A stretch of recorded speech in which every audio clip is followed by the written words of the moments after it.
Ben, September the 10th, you return to the VIP shows, but not just as an away fighter, as an away fighter who's topping the bill against a former foe in Mathew Rennie, mate. Yeah. To be fair, I'm really looking forward to it. And it's great to be back on the VIP shows. You spoke before about it's where I started my journey for fighting in the away corner, learning my trade. So it'll be back. It'll be great to be back there. Yeah, like I say, I'm not sure. I think you must have appeared on close to 10 VIP fight on VIP shows, mate. 10, I think 10 times in your. This is going to be your 25th fight, isn't it? 25th fight, yeah. So century, mate. That's it. A lot of learning has been done since those early fights. I mean, you was there, you witnessed the wins, you witnessed the losses, but always turn up, always give it a good go, and the main thing, fight to win. You know, you're a breath of fresh air when you first came onto our shows, mate, and I was so happy for you when you went on that ridiculous winning spree where you had a new nickname. You were the Old Taker, mate. I think there was a space of 9 fights where 9 or 8 fights where everyone who was either 7-0, 8-0, 9-0, and you were taking the roles. I think you even thought, was he a Russian kid who come over? Yeah, down at York Hall that was. I think he was Russian, and you know what? I should have won that. I had him out on it. He was. I tell you what, in the last round, I think it was only a 4-rounder. He was trying all the tricks. The gum shield was out. He was flipping. You know what I mean? Going over to the corner, holding on for dear life. That was a. I think I got a draw in that fight, but it should have been a win. But yeah, well, often they say a draw is for the away fighter is a win, and now this is what we could say because Mathew Rennie. It was a surprising fight because Mathew was only young. He was 21 years old, very good amateur himself. But you know, you even though you'd started your road on the journey, when you stepped into the ring with Mathew Rennie for the first time, you had a really good winning record. I think you was were you 4-2? I think you were, weren't you? So yeah, I think it was 4-2 at the time. Yeah. Yeah, and it ended up a draw as well. I mean, what do you like? But it was definitely a close fight and one that I'm looking forward to getting back in there now after all the progress since then. I think I've had, what is it? It's got to be 17, 18 fights since then. So a lot's changed from the Benfields that fought Mathew Rennie. What was it, 2 or 3 years ago? It was more than that. It's probably like 4 years ago, mate. Yeah. Probably 2018, something like that, maybe. Oh, yeah, we had the lockdown, didn't we? So we lost a year there. Yeah. But obviously, I've done an interview with Mathew, and you know, he feels he's changed. He feels he's matured. He was a boy when he fought you. You was already a man. I think you would have been about 28 at the time. As I said, you come in there with even though you were on the road, you come in there with a good winning record. So it was a big step up for him. It was only his second fight, and so you know, I think he feels he needs to put this to bed before he can progress with his career. I think he's picked up. I think he's 7-0-1 now. So he's had five or six fights since he last fought you because you were his second fight. Yeah, so he's had 6 fights. I beat the people, but they were the people that we expected him to beat. Now you've been on the road. You've beat a lot of people you weren't expected to beat. You've also picked up you won the Midlands area title not long ago, was it? Yeah. You fought for an English eliminator against Appleyard. You've been in the boxer tournament. You've been in with the British and Commonwealth super lightweight champion Sam Maxwell. The quality of people that you've been in with, since you left our shows is quite phenomenal, mate. And it's testament to yourself because they believe, you can give those guys a real challenge. I think when I thought Sam Maxwell shouldn't have been challenging. He was meant to fight Riddy for the British Commonwealth that fight, but I don't know what happened. I got 4 days notice, jumped in there, and then he fought Riddy and became British and Commonwealth the fight after. Right, So I right. think that would be a telling sign in this fight because, I mean, when he wanted the fight, he's got the fight. But I think if we look at my career, I've had 24 competitive fights. Do you know what I mean? Fights that some fights I probably should have won, some fights, most of them I shouldn't have won. Do you know what I mean? Wins, losses, draws, however you want to look at it. But I think experience will tell in this fight, and I think I'll have too much for him. I Yeah, really do. because obviously this is a big step up. It's hopefully going to be Mathew Rennie's breakout fight. He feels Yeah, he needs to put the only blemish to bed on his record before he can move forward. And to be able to move forward, we feel he has to be able to beat a man of your caliber for those titles. You know, like you say, you've already been a Central Area champion yourself. You feel like you're somewhere in the middle between, you know, with the right fights, you feel like there could be an English title out there for you?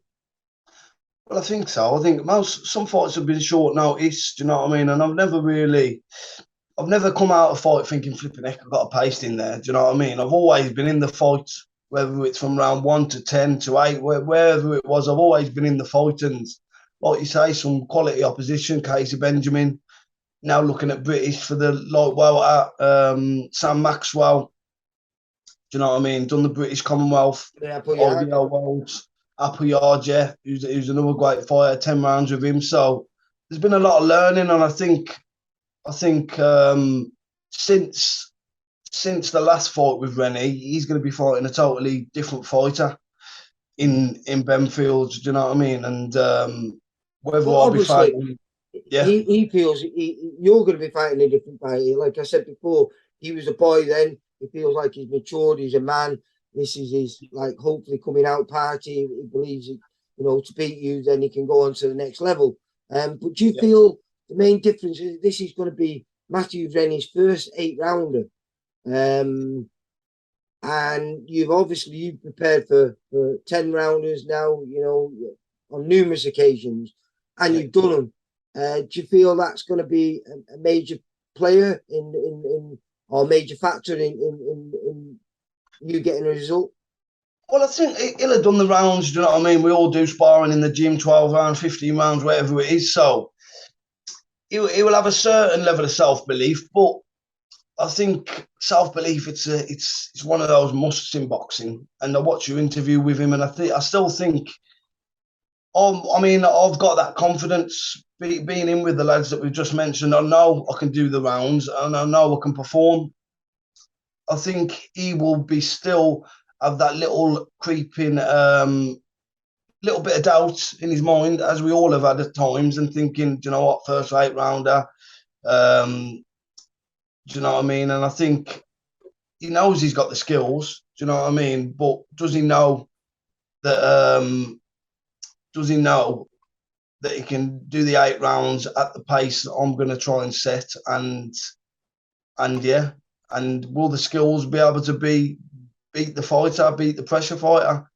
In Well, some cases it has, in some cases it hasn't. Do you know what I mean? If it was just down to skills, I would be 0 and 24 losses. But we know boxing and the fight game, and especially the pro game, is a little bit more than skills. Do you know what I mean? So we will see in just over a week's time. Yeah, you seem really, really up for this, mate. It seems yeah, like a fight that perhaps you weren't that interested in, but now you seem to really got the bit between your teeth and you're feeling like, you know, I'm coming up there and doing numbers. Do you think that's going to work in your favour and be against things? Because sometimes as a man on the road, yeah, you never had to be. You never had to be. But now this time is you're on the road. You're obviously confident because of the previous fights and what you've done since. Do you feel this is your way back onto the big stage again? You know, because you beat another young prospect. You've got to be looking at you because you never get picked. You're always a last minute choice. You're always one of those guys. Well, if someone pulls out, as with the Sam Maxwell fight, we'll get Ben Fields in, and yeah, you're always game for causing an upset. yeah. If you cause an upset again on tonight, do you feel like there's a few more titles out there for you? I believe there is. I believe, just the fighters that I've been in with, do you know what I mean? I've always took a couple of rounds, do you know what I mean? Maybe drew a round, lost by a couple of points. They've always been competitive. Some of them have been, as we said, they've been last minute, so you can do what you can do. But I know that one day, and it already has on a few occasions, when it clicks on the night, do you know what I mean? And I've had the training, I've had the preparation. Well, the how's mind's preparation right. going?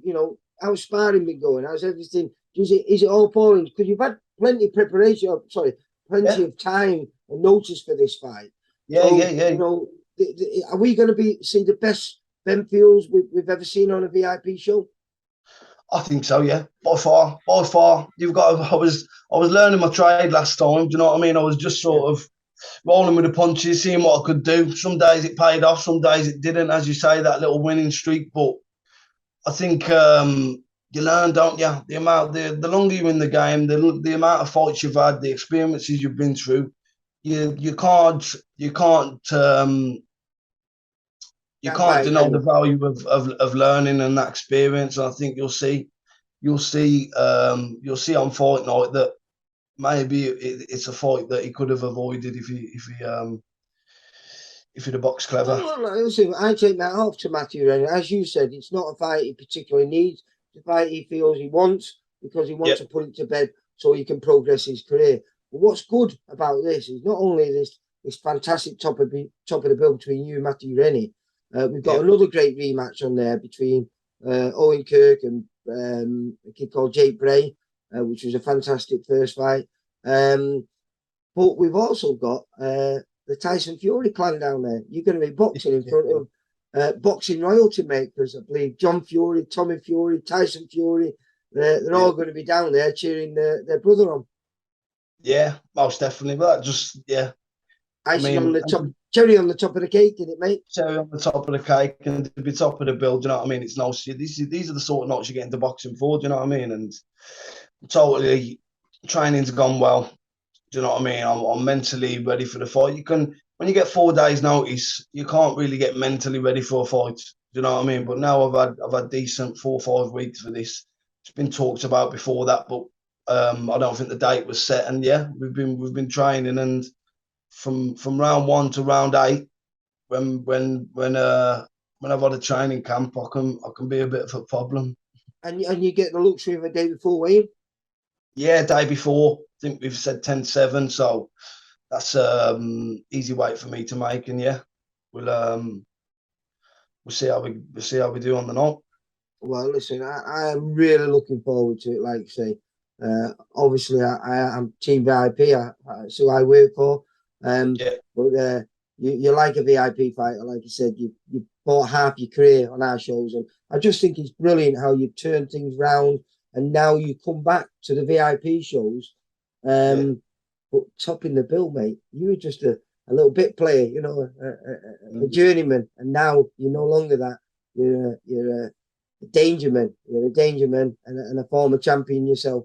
So I really am looking forward to the fight. And one way or the other, I'll be talking to you afterwards, whether it's as a winner or as a loser. I don't know. And that's what excites me. I really don't know. I know it's going to be a great fight. I believe Mathew Rennie's really improved. He's so up for this fight, so up for it. And Yeah. just by talking to you today, I know you're up for it. So I think that makes for fireworks, mate. Fireworks. That's where I'm comfortable. Fireworks. So let's get the fireworks out. All right, Ben. You take care. I'll see you a week on Friday, mate, for the weigh-in. Yeah, And week on then Friday. we'll see you in Blackpool. And it should be a top night, mate. Top night, top card, and a great top of the bill. So Yeah. good luck. And all I can say is, may the best man win. Yes. Thank you very much, Lee. Great to speak to you. And you, mate, as always. For all boxing info, news and latest interviews, amateur and pro, across the north, click and subscribe. VIP Boxing Promotions. Also Twitter, Instagram and Facebook.